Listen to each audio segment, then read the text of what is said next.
నమస్తే తెలుగు న్యూస్ కి స్వాగతం నేను రూపానాథళ్ళ ఏపీసీఎస్ నీరబ్ కుమార్ ప్రసాద్ పదవీ కాలం మంగళవారం డిసెంబర్ 31తో ముగియనుంది.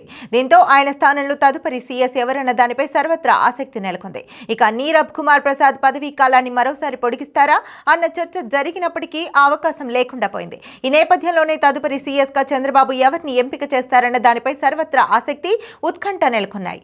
సీనియారిటీ జాబితా ప్రకారం ఐఏఎస్ అధికారి శ్రీలక్ష్మి ఆ పదవి చేపట్టాల్సి ఉన్నప్పటికీ ఆమెకు ఆ పదవి దక్కే అవకాశం లేదు.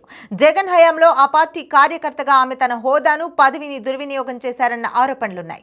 అదే కాక జగన్ ప్రభుత్వం పతనమైన తర్వాత రాష్ట్రంలో అధికార పగ్గాలు చేపట్టిన తెలుగుదేశం కూటమి ప్రభుత్వంలో ఆమెకు పోస్టింగ్ ఇవ్వలేదు. దీంతో సీఎస్ రేస్ లో శ్రీలక్ష్మి చీఫ్ సెక్రటరీ పదవి కోసం మొత్తం 8 మంది సీనియర్ ఐఏఎస్లు సీఎస్లు రేస్ లో లేకుండా పోయారు. ఇక మిగిలిన వారితో ఆర్పీ సిసోడియా, అనంతరాము, విజయ్ జైన్, సాయి ప్రసాద్, సుమితా దావ్రా, విజయానంద్, రాజశేఖర్ ఉన్నారు. వీరిలో ప్రముఖంగా 1992 బ్యాచ్ కు చెందిన విజయానంద్, 1991 బ్యాచ్ కు చెందిన ఆర్పీ సిసోడియా, సాయి ప్రసాద్ పేర్లు చంద్రబాబు పరిశీలించారని సమాచారం. వీరిరువురిలో కూడా చంద్రబాబు 1992 బ్యాచ్ కు చెందిన ఐఏఎస్ అధికారి కె విజయానంద్ 1993లో ఆదిలాబాద్ అసిస్టెంట్ కలెక్టర్ గా కెరీర్ ప్రారంభించారు. తర్వాత 1996లో రంపచోడవరం సబ్ కలెక్టర్ గా పనిచేశారు.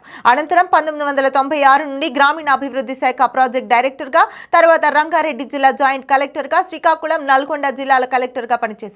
2008లో planning and programme implementation project director గా విజయానంద్ బాధ్యతలు నిర్వహించారు. విజయానంద్ 2022 నుండి ఏపీ జెన్కో చైర్మన్ గా, 2023 నుండి AP Transco chairman and MD గా, ఎనర్జీ డిపార్ట్మెంట్ స్పెషల్ సీఎస్ గా పనిచేశారు.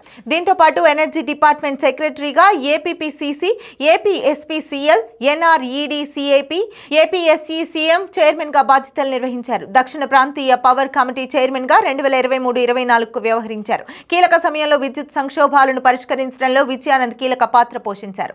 Andhra Pradesh integrated clean energy policy 2024ను సీఎం చంద్రబాబు మార్గనిర్దేశంలో అమలులోకి తెచ్చారు. ఈ విధానం ద్వారా 160 గెగావాట్ల క్లీన్ ఎనర్జీని పెంపొందించడం లక్ష్యంగా పెట్టుకున్నారు. ఈ పాలసీ ద్వారా 10 లక్షల కోట్ల పెట్టుబడులు ఆకర్షించడం లక్ష్యంగా నిర్దేశించారు. తద్వారా 7,50,000 ఉద్యోగాల కల్పనకు అవకాశం కలిగింది. 14 ఏళ్ల పాటు విద్యుత్ రంగాల్లో ఆయన చేసిన సేవల వల్ల ఆ రంగంలో కీలక మార్పులు చేశారు. హుద్హుద్, తిత్లీ లాంటి విపత్తుల సమయంలో కూడా విజయానంద్ విద్యుత్ పునరుద్ధరణ పనులను పర్యవేక్షించారు. 2016 నుండి 19 వరకు ఐటీ అండ్ ఎలక్ట్రానిక్స్ ప్రిన్సిపల్ సెక్రటరీగా ఎలక్ట్రానిక్స్ పాలసీ, డేటా సెంటర్ పాలసీల రూపకల్పన కీలకంగా వ్యవహరించారు. ఏపీ సీఎస్ గా నియమితులైన కె విజయానంద్ కు పలువురు ఐఏఎస్ అధికారులు శుభాకాంక్షలు తెలిపి అభినందించారు. తనను సీఎస్ గా ఎంపిక చేసినందుకు CM Chandrababu, deputy CM Pawan Kalyan, IT and electronics శాఖ మంత్రి నారా లోకేష్, విద్యుత్ శాఖ మంత్రి గొట్టిపాటి రవితో పాటు మంత్రివర్గంలోని అందరికీ విజయానంద్ ధన్యవాదాలు తెలిపారు. రాష్ట్రంలో వెనుకబడిన ప్రాంతాలతో పాటు బలహీన వర్గాల అభివృద్ధికి కృషి చేస్తానని ఈ సందర్భంగా విజయానంద్ అన్నారు.